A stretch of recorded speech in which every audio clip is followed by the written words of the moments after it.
இந்த வீடியோவில் supreme கோர்ட்டோட jurisdiction என்னன்னு பார்ப்போம். ஸோ ஃபஸ்ட்டு வந்து பார்த்தீங்கன்னா ஒரிஜினல் ஜூரிஸ்டிக்ஷன் ஆர்டிகல் 131 இதை பற்றி சொல்லியிருக்காங்க.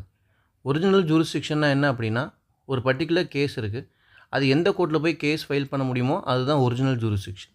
ஸோ சுப்ரீம் கோர்ட்டோட ஒரிஜினல் ஜூரிஸ்டிக்ஷன் பார்த்தீங்கன்னா சென்டருக்கும் ஸ்டேட்டுக்கும் நடக்கிற டிஸ்பியூட் ரிலேட்டடாக இருக்கலாம், இல்லைனா 2 ஆர் மோர் ஸ்டேட் ஒரு சைட்லேயும் சென்ட்ரல் கவர்மெண்ட் ஒரு சைட்லேயும் இருக்கலாம், இல்லைனா 2 சைட்லேயுமே ஸ்டேட்ஸ் வந்து இருக்கலாம். Next appellate jurisdiction. Appellate jurisdiction பார்த்தீங்கன்னா ஆர்டிகல் 132லேருந்து 134 ரிலேட்டடாக இருக்குது. ஸோ 132 வந்து பார்த்தீங்கன்னா கான்ஸ்டியூஷனல் மேட்டர்ஸ் பற்றி டிஸ்கஸ் பண்ணுவாங்க. ஆர்டிகல் 133 பார்த்தீங்கன்னா சிவில் மேட்டர். 134 பார்த்தீங்கன்னா கிரிமினல் ரிலேட்டடான விஷயம். இதில் ஆர்டிகல் 134A இருக்குது. ஆர்டிகல் 134A வந்து பார்த்தீங்கன்னா ஹைகோர்ட்டை சர்டிஃபிகேஷன் ஒன்று வாங்கணும். அந்த சர்டிஃபிகேஷன் எதை பற்றி சொல்லுவாங்கன்னு பார்த்தீங்கன்னா, ஸோ ஒரு கொஸ்டின் ஆஃப் லா வந்து இன்வால்வ் ஆகிருக்கு, substantial question of law involve ஆகிருக்கு. ஸோ இதுக்கு அப்பீல் தேவை தான். ஸோ சுப்ரீம் கோர்ட் இந்த சப்ஸ்டான்ஷியல் கொஸ்டின் ஆஃப் லாவை அட்ரஸ் பண்ணணும் அப்படிங்கிறது அதில் ஒரு சர்டிஃபிகேஷன் கொடுப்பாங்க. இதில் 2 எக்ஸம்ஷனும் இருக்குது. நெக்ஸ்ட் வந்து பார்த்திங்கன்னா advisory jurisdiction. So article 143 advisory ஜூரிஸ்டிக்ஷனை பற்றி சொல்லியிருக்காங்க. ஸோ சுப்ரீம் கோர்ட் வந்து பிரசிடென்ட் கேட்குற கேள்விக்கு அவங்களோட ஒப்பீனியன் என்னன்னு சொல்லுவாங்க.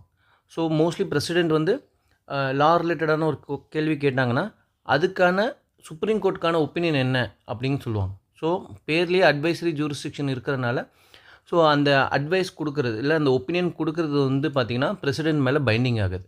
இந்த இடத்துல பிரசிடென்ட்டுங்கிறது ஜஸ்ட் பிரசிடென்ட் பேர் இருந்தாலுமே அதை கவர்மெண்ட்டு தான் இன்டென்ட் பண்ணி சொல்கிறாங்க.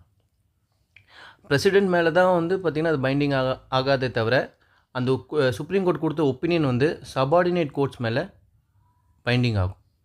நெக்ஸ்ட் வந்து பார்த்திங்கன்னா கன்கரண்ட் ஒரிஜினல் ஜூரிஸ்டிக்ஷன். ஸோ இது ஒரிஜினல் ஜூரிஸ்டிக்ஷனுக்குள்ளேயே கொண்டு வரலாம், பட் டிஃப்ரெண்ட்டாக தெரியட்டும் அப்படிங்கிறதுக்காக சொல்கிறது தான். ஸோ இது வந்து பார்த்திங்கன்னா writ jurisdiction. So article 32, article 226.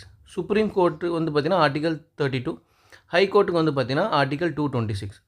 So ஒரு சிட்டிசனோட ஃபண்டமெண்டல் ரைட்ஸ் வயலேட் ஆகுது அப்படின்னா he can file in supreme court as well as high court.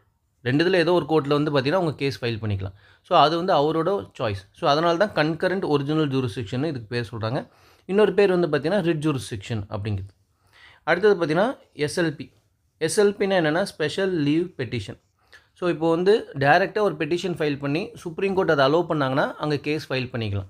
So நார்மலாக அந்த பர்டிகுலர் கேஸ்க்கான ஒரிஜினல் ஜூரிஸ்டிக்ஷன் வேறு ஏதோ கோர்ட் மேலே இருக்கும்.